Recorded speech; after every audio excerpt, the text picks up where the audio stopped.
বান্দরবানের আলীকদম এবং থানচি থানার মাঝখানে ডিম পাহাড়ের অবস্থান।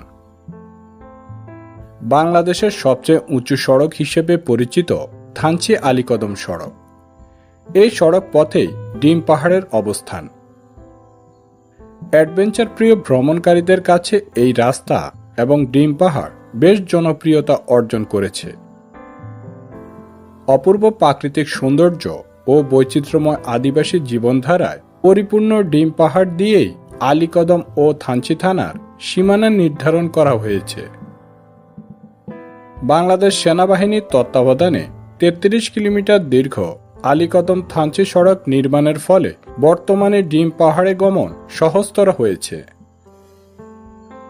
আলীকদম হতে ক্রমশ উঁচু হতে হতে প্রায় ২৫০০ ফুট উচ্চতা পর্যন্ত বিস্তৃত এই পাহাড়ি পথ দিয়ে চলতে চলতে প্রকৃতির যে রূপ চোখে পড়ে তা ভাষায় ব্যাখ্যা করা কঠিন। ইতিহাসের সাক্ষী হোক কিংবা সৌন্দর্য দর্শন ভ্রমণকারী এখান থেকে ফিরে যান অন্যরকম আত্মতৃপ্তি নিয়ে।